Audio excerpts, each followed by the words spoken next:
bago tayo matapos sa Bubble Gang, nagkakaroon muna ng konting kasiyahan. Dalawang grupo maglalaban. Minsan girls versus boys, minsan boys versus girls. Kailangan natin ng dalawang leader. Sino magli-leader? Okay, sa amin. Ito na. Ay, ito na! Arnie, siyempre! Paolo! Paolo! Arnie!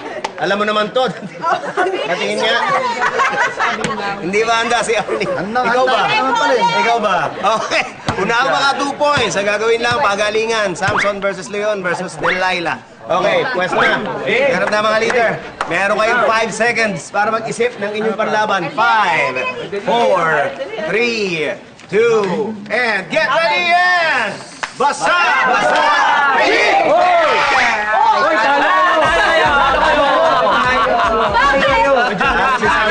Lalo si Samson. Bakit?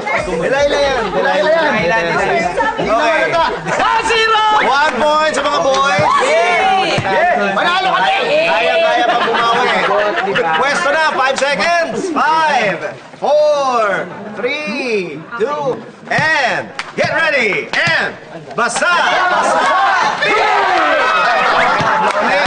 Sige.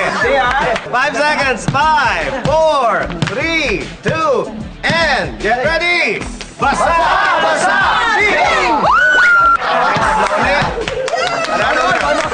One all. Isa na lang.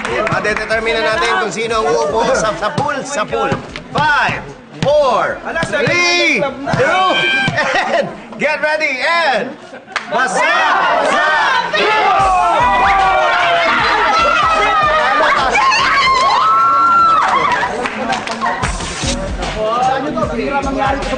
Okay, meron na ako request. Boys, no coaching.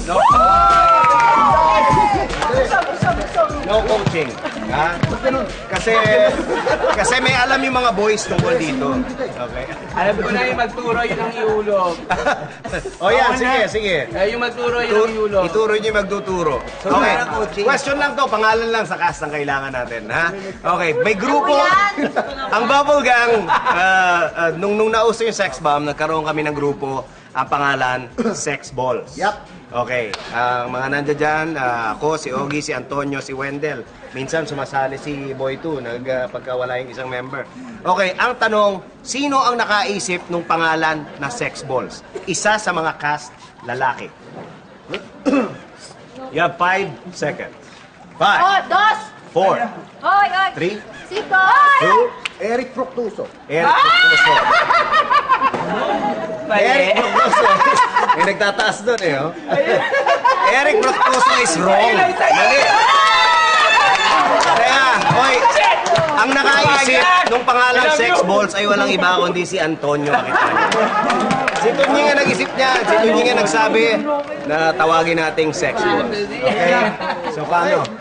Paano? Di nga. First try. Ready, go!